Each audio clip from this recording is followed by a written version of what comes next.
എന്നെ കേൾക്കുന്ന എല്ലാ പ്രിയപ്പെട്ടവർക്കും കർത്താവായ യേശു ക്രിസ്തുവിൻ്റെ നാമത്തിൽ എൻ്റെ സ്നേഹവന്ദനം. ദൈവം പണിയുന്ന കുടുംബത്തിൻ്റെ 9ാമത്തെ എപ്പിസോഡിലേക്ക് എല്ലാവർക്കും സ്വാഗതം. എൻ്റെ പേർ ഐസക് മത്തായി. മാനുഷിക നിയമം വിവാഹത്തെ ഇരുപക്ഷക്കാരുടെയും സമ്മതത്തോടെ മാറ്റാവുന്ന ഒരു സാധാരണ കോടതി വിധിയായി പരിഗണിക്കുമ്പോൾ, മാനുഷിക നിയമമാകട്ടെ വിവാഹത്തെ ഭർത്താവ്, ഭാര്യ, ദൈവം എന്നീ 3 വ്യക്തികൾ ഉൾപ്പെട്ട ഒരു ഉടമ്പടിയായിട്ടാണ് പരിഗണിക്കുന്നതെന്ന് നാം കഴിഞ്ഞ എപ്പിസോഡിൽ ചിന്തിച്ചിരുന്നു. മർക്കോസിൻ്റെ സുവിശേഷം 10ാം അധ്യായം അതിൻ്റെ 11ഉം 12ഉം വാക്യങ്ങൾ, അവൻ അവരോട്, ഭാര്യയെ ഉപേക്ഷിച്ച് മറ്റൊരുവളെ വിവാഹം ചെയ്യുന്നവൻ അവൾക്കെതിരെ വ്യഭിചാരം ചെയ്യുന്നു. സ്ത്രീയും ഭർത്താവിനെ ഉപേക്ഷിച്ച് മറ്റൊരുവരുമായി വിവാഹം കഴിച്ചാൽ വ്യഭിചാരം ചെയ്യുന്നു എന്ന് പറഞ്ഞു.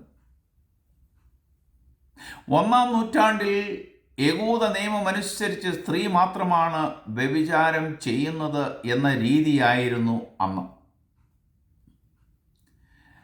ഒരു ഭർത്താവ് മറ്റൊരു സ്ത്രീയുമായി പോയാൽ അത് വ്യഭിചാരമായി കണ്ടിരുന്നില്ല. കാരണം മോശയുടെ ന്യായപ്രമാണം ഭർത്താവിനെയും ഭാര്യയെയും തുല്യമായി കണ്ടിരുന്നില്ല.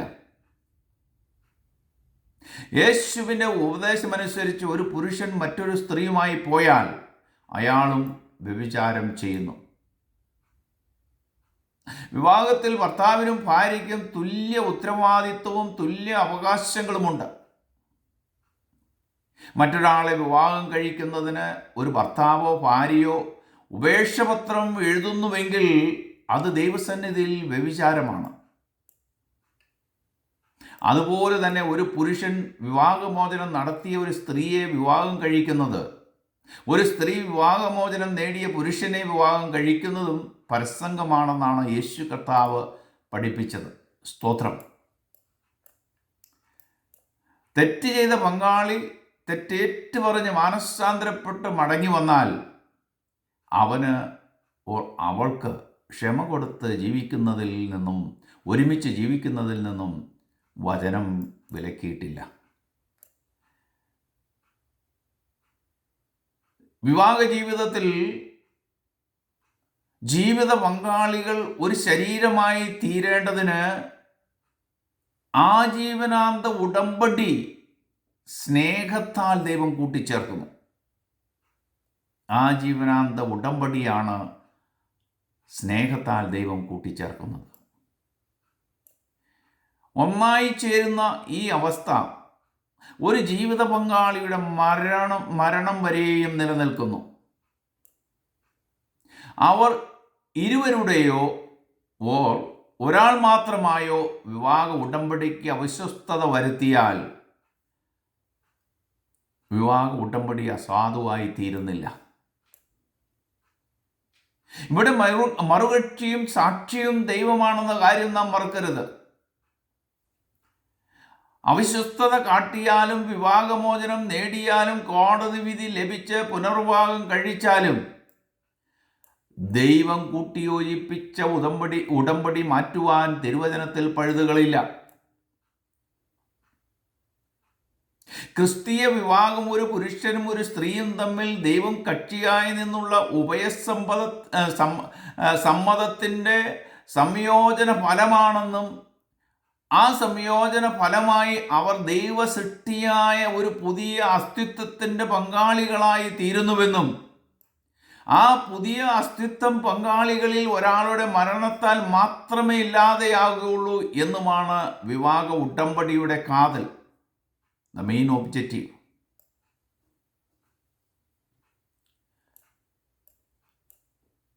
ഈ കാര്യവും സമ്പ്രദായവും താല്പര്യവും ലക്ഷ്യവും കണക്കിലെടുത്ത് നിയന്ത്രിക്കപ്പെടുന്ന ഒന്നല്ല ക്രിസ്തീയ വിവാഹ ഉടമ്പടി. കർത്താവ് യോജിപ്പിച്ചതിനെ കർത്താവ് തന്നെ വേർപെടുത്തണം. സ്തോത്രം. ഈ നാളുകളിൽ ക്രൈസ്തവ സഭകളുടെ അടിസ്ഥാനം മറഞ്ഞു പോയതിനാൽ വിവാഹമോചനം എന്ന സംസ്കാരത്തെ അകറ്റി നിർത്തുവാൻ പറ്റാത്ത നിലയിൽ ഇന്ന് കാര്യങ്ങൾ മുന്നോട്ട് പോകുന്നു. ഇന്ന് പുനർവിവാഹത്തെ അംഗീകരിക്കാതിരിക്കുവാൻ സഭകൾക്ക് കഴിയുന്നില്ല. ഇതൊക്കെ പറയുമ്പോഴും നിർദോഷികളായി തൻ്റേതല്ലാത്ത കുറ്റങ്ങളാൽ പീഡനം സഹിക്കുന്ന പങ്കാളികളെ എങ്ങനെ ആശ്വസിപ്പിക്കുവാൻ കഴിയും? യേശു കർത്താവ് അന്യായമായി കഷ്ടം സഹിച്ചു. അവിടുത്തെ കഷ്ടതയിലും മഹത്വത്തിലും നാം പങ്കാളികളാണ്. അതുകൊണ്ട് ദൈവേഷ്ടപ്രകാരം സഹിക്കുന്നവർ നന്മ ചെയ്തുകൊണ്ട് തങ്ങളുടെ പ്രാണനെ വിശ്വസ്തനായ സൃഷ്ടാവിങ്കിൽ ഫലമേൽപ്പിക്കട്ടെ എന്നാണ് അപ്പോസ്തലനായ പത്രോസ് പ്രസ്താവിക്കുന്നത്. 1 പത്രോസിൻ്റെ ലേഖനം 4:19. വിവാഹ ഉടമ്പടിയിൽ ദൈവം തൻ്റെ ഉടമ്പടി ലംഘനം നടത്തുകയില്ല. സങ്കീർത്തനം 89:34 പറയുന്നു, ഞാൻ എൻ്റെ നിയമം ലംഘിക്കുകയോ എൻ്റെ അധരങ്ങളിൽ നിന്ന് പുറപ്പെട്ടതിന് ഭേദം വരുത്തുകയോ ചെയ്യുകയില്ല. ആവർത്തന പുസ്തകം 4:31 പറയുന്നു, നിന്റെ ദൈവമായ യഹോവ കരുണയുള്ള ദൈവമല്ലോ, അവൻ നിന്നെ ഉപേക്ഷിക്കുകയില്ല, നശിപ്പിക്കുകയില്ല. നിന്റെ പിതാക്കന്മാരോട് സത്യം ചെയ്തിട്ടുള്ള ഉടമ്പടി മാറുകയുമില്ല.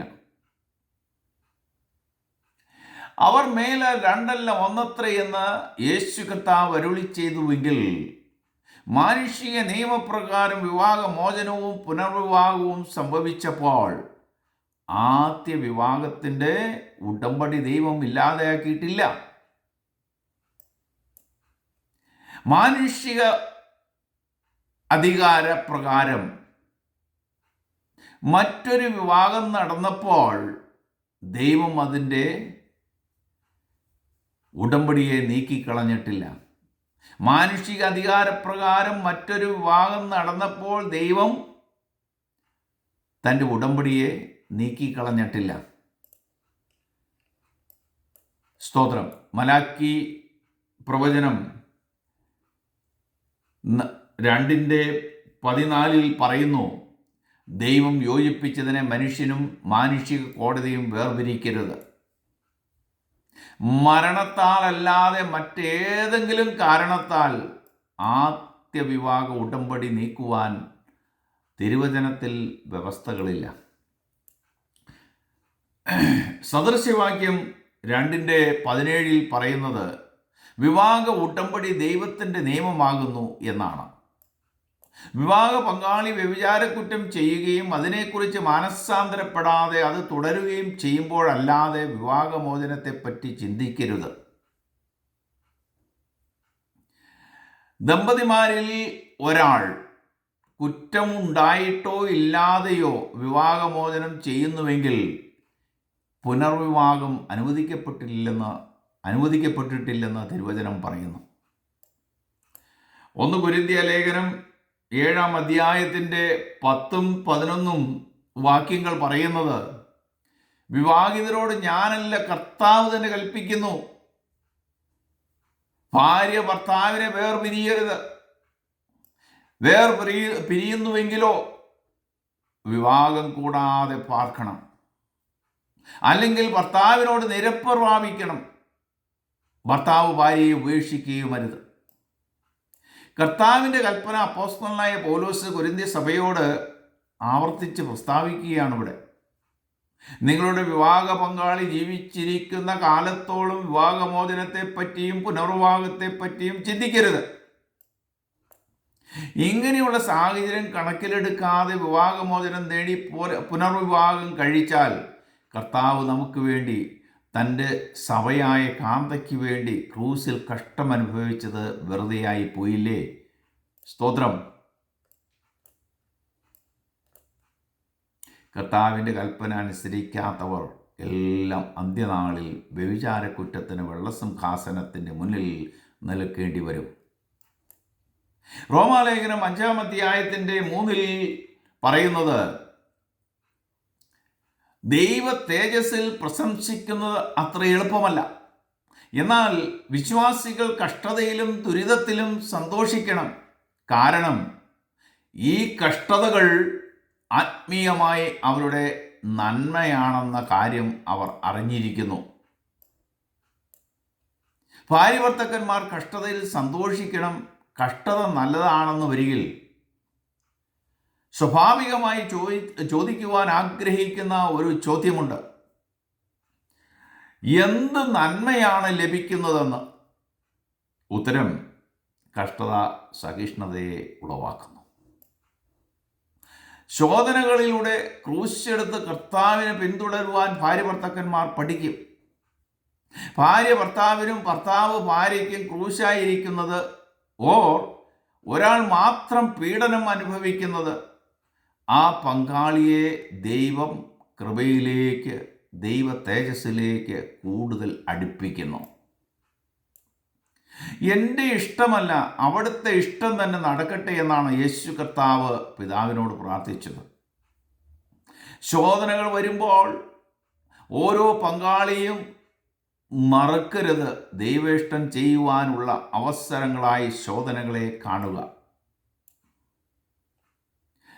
ഭാര്യഭർത്താക്കന്മാർ തങ്ങളെ തന്നെ താഴ്ത്തി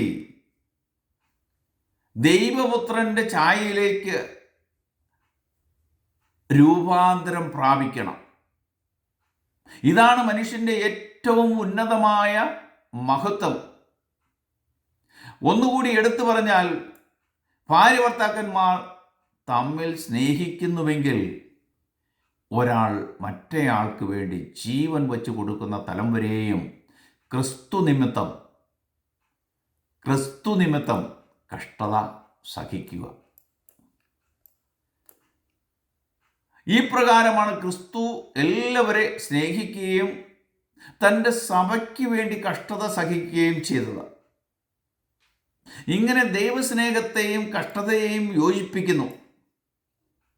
ഇവയെ തമ്മിൽ വേർതിരിക്കരുത്.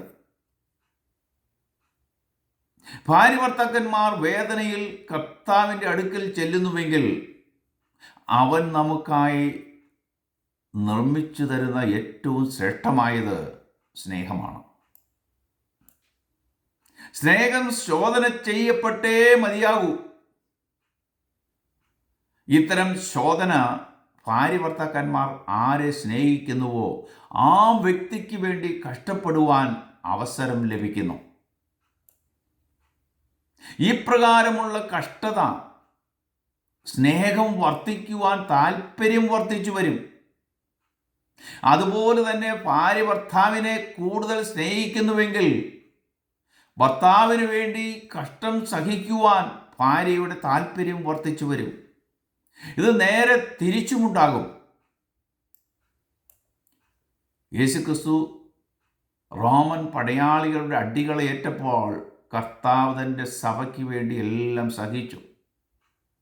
യേശുക്രിസ്തുവിൻ്റെ മുഖത്ത് തുപ്പുകയും നിന്ദിക്കുകയും ചെയ്തപ്പോൾ കർത്താവ് തൻ്റെ സഭയ്ക്ക് വേണ്ടി എല്ലാം പൊറുത്തു. യേശുക്രിസ്തുവിനെ 3 ആണികളിൽ ക്രൂശിച്ചപ്പോൾ, പിതാവേ, ഇവർ ചെയ്യുന്നത് എന്തെന്ന് ഇവർ അറിയാത്തതിനാൽ ഇവരോട് ക്ഷമിക്കണമേ എന്ന് പിതാവിനോട് പ്രാർത്ഥിച്ചു. തൻ്റെ സഭയ്ക്ക് വേണ്ടി സകലതും ദീർഘമായി ക്ഷമിച്ചു. വിവാഹ ജീവിതത്തിൽ ഭാര്യ ഭർത്താക്കന്മാർ പരസ്പരം ഒരാൾ മറ്റേയാൾക്ക് വേണ്ടി ശോധനകളും കഷ്ടങ്ങളും കടന്നു വരുമ്പോൾ ദീർഘമായി ക്ഷമിക്കുകയും എല്ലാം പൊറുക്കുകയും എല്ലാം സഹിക്കുകയും ചെയ്യണം. അപ്പോഴാണ് അവരുടെ കുടുംബജീവിതം അതിൻ്റെ പൂർണ്ണതയിലേക്ക് എത്തുകയുള്ളൂ. ഇതിനായി ദൈവം നിങ്ങളെ എല്ലാവരെയും സഹായിക്കട്ടെ, അനുഗ്രഹിക്കട്ടെ എന്ന് പ്രാർത്ഥിച്ചുകൊണ്ട് എൻ്റെ വാക്കുകളെ ചുരുക്കുന്നു. God bless you all. ആമേൻ. മറ്റൊരു വീഡിയോയുമായി നമുക്ക് വീണ്ടും കാണാം.